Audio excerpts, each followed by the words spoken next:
उसको इंसाफ दिलाओ मेरे बच्चे को, मेरे बच्चे को।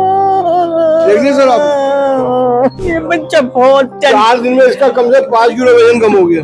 टॉर्चर आप करके ये देख किए लो मेरे कितने- बच्चे को। ये मेरे इसकी- बेटे को न्याय दिला दो बस। इसकी कंडीशन देख लो क्या है, इसकी कंडीशन देख लो, ये कितने दिन जिएगी। ये कल से ऐसे कुछ खाया नहीं है। नमस्कार, आप देख रहे हैं इन खबर और मैं हूं आप सभी के साथ ब्रह्मचारी आशीष। हम मौजूद हैं इस वक्त गुरुद्वारा नानक प्याऊ में, जहां पर पुनीत खुराना केस से जुड़े जो परिवारजन है उनसे बातचीत करने की कोशिश करेंगे। उनकी बहन जो है वो खुद यहाँ पर मौजूद है, उनसे बातचीत करने की कोशिश करेंगे। आज जो पूरे रिचुअल्स हैं वो यहाँ पर हो रहे हैं, चौथी जो है वो गुरुद्वारे में मनाई जा रही है और उनकी बहन जो है वो यहाँ पर है। मैम, सबसे पहले तो क्या अब तक जो अपडेट है वो आप लोगों को प्रशासन की ओर से दी गई है?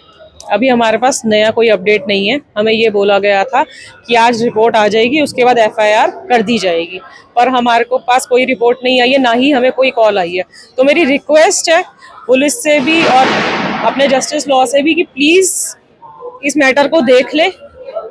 ये कोई इतना छोटा मोटा मैटर नहीं है जिसको आप डिले पे डिले किए जा रहे हैं। ठीक है, और भी चीज़ें इंपॉर्टेंट होती है, पर किसी की जान गई है, उसको ऐसे वेस्ट मत होने दें यार। किसी ने अपनी जान दी है, ये कोई मामूली बात नहीं है। तो कैसे जो पूरा विवाद है वो मैम शुरू हुआ, कब से आप लोगों को लगा कि ताना बाना जो है वो बीच में बिगड़ रहा है? तो थोड़ा बहुत चलता रहता था। कभी ज्यादा हो जाता था, कभी ठीक भी हो जाता था, लेकिन अब कहानी जब इतनी खराब हो गई थी, दोनों की आपस में नहीं बनी, तो इन लोगों ने डिसाइड किया म्यूचुअल डाइवोर्स ले लेंगे। तो अभी 30 सितंबर को म्यूचुअल डाइवोर्स का फर्स्ट नोशन साइन हो गया था, जिसमें दोनों ने साइन कर दिए थे। सेकंड नोशन अब साइन होना था, लेकिन उससे पहले लड़की ने मना कर दिया कि मैं सेकंड नोशन साइन ही नहीं करूंगी, मुझे फर्स्ट नोशन भी मंजूर नहीं है। और उसने फिर दोबारा डिमांड्स शुरू कर दी कि मुझे सब पैसा भी चाहिए, घर भी चाहिए, सब कुछ चाहिए, तेरे माँ बाप को सड़क पे फिकवा दूंगी, तुम्हें जेल भिजवा दूंगी, ऐसे ऐसे धमकियां देनी शुरू कर दी। वीडियो भी आए उनके, जिस तरीके से वो गाली गलौज देकर के बात कर रहे थे। हाँ जी। जी, तो और क्या कुछ जो है वो अभी इसमें मैम बच रहा है, जो खुलासे अभी होने बाकी हैं, क्या लगता है? देखें, होंगे, धीरे धीरे सब होंगे।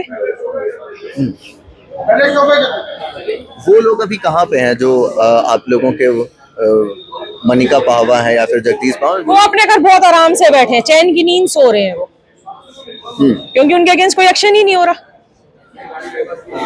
बैठे हैं अपने घर आराम से। वो यही रहते हैं? बेटा तो हमारा गया है ना, वो तो शायद बहुत खुश है इस चीज को लेकर के कि चलो उनका पैसा भी बच गया, उनको पैसा भी मिलेगा, घर भी मिलेगा। और क्या क्या मांगे हैं सरकार से या फिर प्रशासन से आप लोगों की? सरकार से मेरी सिर्फ एक ही मांग है कि न्याय होना चाहिए, कुछ गलत नहीं होना चाहिए। ये नहीं कि कहीं किसी की पहुंच, किसी के दबाव आ गए और काम खराब कर दिया। अगर न्याय लॉ बने हैं तो वो उस तरीके से लागू होने चाहिए। लॉ के ऊपर बात की मैम आपने, आपको लगता है कि क्या सचमुच कानून जो है वो महिलाओं को या फिर खास करके जब कोर्ट में इस तरीके के मामले जाते हैं तो पुरुषों को कहीं ना कहीं दबाव में बिल्कुल किया जाता है। महिलाओं की ज्यादा सुनी जाती है, पुरुषों के मामलों को दबा दिया जाता है। ये मेरी पत्नी है, इसकी कंडीशन देख लो, ये कितने दिन जिएगी। ये कल से ऐसे कुछ खाया नहीं है, कल से ऐसे कुछ खाया नहीं है। मेरे बेटे को न्याय दिला दो बस। इसकी कंडीशन देख लो क्या है, ये बच्चा बहुत 4 दिन में इसका कम से 5 किलो वजन कम हो गया। टॉर्चर आप ये करके देख किए लो मेरे बच्चे को। ये कितने दिन जी सकती है, आप देख लो।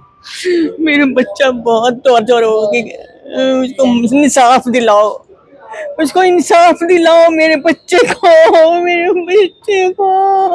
देखिए सर आप,